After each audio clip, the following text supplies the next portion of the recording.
Jason Ronald talks FPS boost. It looks like id Software is hiring for potentially a new Quake game. Obsidian has a pretty interesting hire, and Dying Light 2 could have up to 120 FPS on the Xbox Series X and S.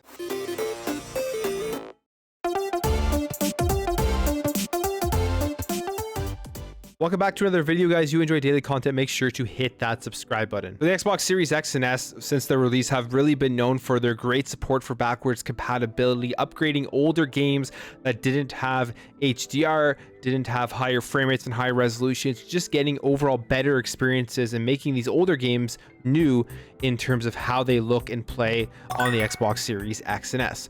Well, recently we also heard that the FPS boost and the backwards compatibility mode was kind of going on the back burner. We may not see very many games getting this support now going forward for a variety of reasons. A lot of them just have to do with, I guess, the licensing and the legal aspect of it, as well as the fact that specifically with FPS boost, they are doing this at the system level. They aren't having the developers of these games unlock the frame rate cap, and it just doesn't work on every single game. And Jason Ronald went to this further, but there still is some hope that we could still see some more games get FPS boost in the future. So he was speaking to TRG, and Jason Ronald is the director of program management at Xbox, and here is what he says. He says, to be honest, we don't really know right now, and that's referring to the fact if we're going to get more FPS boost titles in the future. And he explains the reasoning why, saying one of the challenges that we have on some of the enhancements and the capabilities is that we do all of this with no code changes to the actual original games. So as we identify new techniques of enhancing and optimizing titles, oftentimes we know it won't work on all games. And I think FPS boost is a great example of that, where we're kind of tricking the game into running at a much higher frame rate. Now, when they first announced the FPS boost, to me, this was one of the coolest things. They aren't changing any of the code within the game, like he mentioned. So obviously, it's going to work better on some games. But on some other games, 99% of the games look and play amazing. But then you discover breaking bugs for 80% of the way through the game or 90% of the way through the game. Then obviously, you can't push that product out because it has to work functionally throughout your entire experience. He says when they run into that as well, they try to come up with solutions and see if they can work through some of the issues. But again, since they treat it as a black box, they don't have the ability to change the game's code directly. Now, in terms of the FPS boost games right now, there's about like 134. I actually counted it, so my count may have not been perfect, but that's what it seems like from this list here. And there are lots of great games. One of the most interesting ones is Assassin's Creed Unity, because that's a game that when it first released was completely broken, and to see that game running smoothly and well now on the Xbox Series X and S is cool. And it's also a game that still looks absolutely incredible. Like, if you have never played Assassin's Creed Unity, just think about this game. It came out in 2014, and go look at the graphics now. It still looks incredible. But besides that, you have like the Battlefield games, Darksiders, Dragon Age, Fear, Gears of War. Go down further, there's games like Oblivion and stuff. And it's just, there are a lot of great games with the FPS boost that are definitely worth playing and checking out with this feature on there.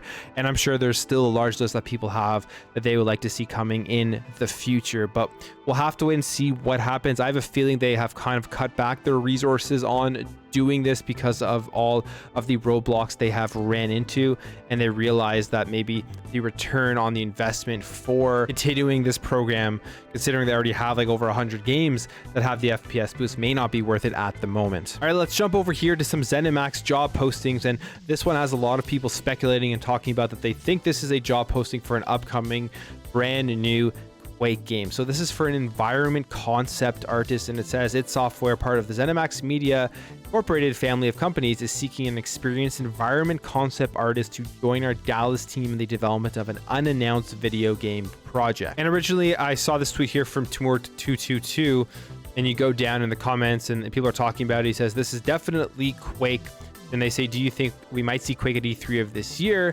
And it responds, maybe Doom Eternal was shown off 2 years after Doom 2016 launch. So a lot of people are speculating and thinking that this could be Quake. I as well think this is probably Quake. I don't know if they would be working on maybe another Doom game or an expansion or something, because it does technically, I guess, just say an unannounced video game project, which could literally be anything.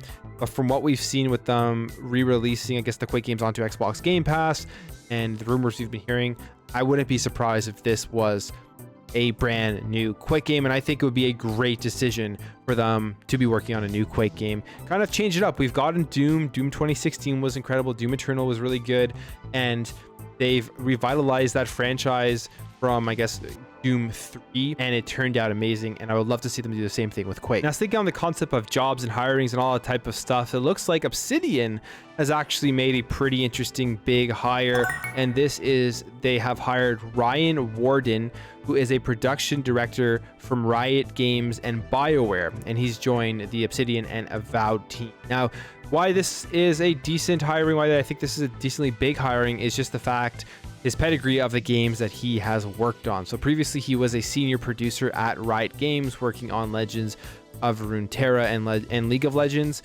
But before that, he was at BioWare, and at BioWare he worked on some of the greatest RPGs you could say ever made, with the Mass Effect series, so Mass Effect 2, Mass Effect 3, and the original Mass Effect.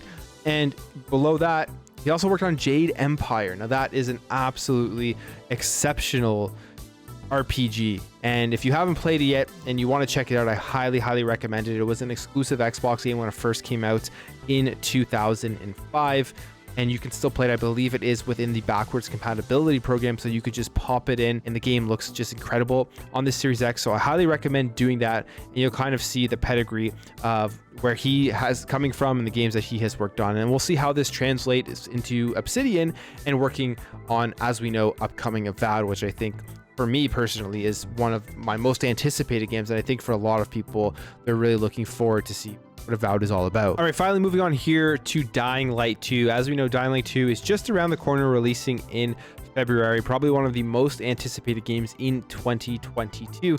We've seen all of the news and everything coming out about you're gonna have 500 hours of gameplay, and I think that that's a great thing for anybody who's a fan of this franchise, especially because if you really sat back and look at what they said and thought logically about it, the campaign's about 20 hours, and then you want to continue to play this game, you're gonna have up to 500 hours of content. So that, I think, is actually a very good thing. Now, in terms of how this game is going to run, we understand that there is going to be a performance mode with a 60+ FPS feature, meaning that if you have VRR, which is currently only available on the Xbox Series X and S, but I believe it is coming to PlayStation 5 very soon with an update, you're going to get the up to 120 frames per second mode, which sounds extremely impressive because this is a game that, from what we've seen, is extremely taxing graphically. It has incredible graphics and stuff. We'll see how it eventually turns out once we play it. But they confirmed this, the lead level designer, not even going to try and say the name, but they said, here, for those who, as you, appreciate smooth gameplay, we have prepared the performance mode, which focuses on a high frame rate, 60 FPS plus optionally with VRR, making the experience of fast gameplay elements such as a course or combat even more smooth. So that's just great news. I mean, you have an Xbox Series X and S, you have VRR on your television, you're going to be able to get over 60 second, probably up to 120 frames per second. So just more smoothness in a game that, with the parkouring, with the running around and jumping from building to building, you're going to want that high frame rate. Anyways, guys, that's it for me. Let me know what you think about all this in the comments below. What do you think about Jason Ronald's comments about FPS boost? Do you want to see more games getting the FPS boost treatment? What do you think about the hires, the Obsidian hire, as well as a potentially new Quake game coming out, and Dying Light 2? Are you excited for the game to launch in February? If you enjoyed this video, make sure to hit that thumbs up button. You're new here, you like what you saw throughout this video, I'd appreciate hitting that subscribe button, help this channel grow, help grow this community. We can have great conversations in the comments below. Thank you for watching, thank you for your support, and I'll catch you in the next video.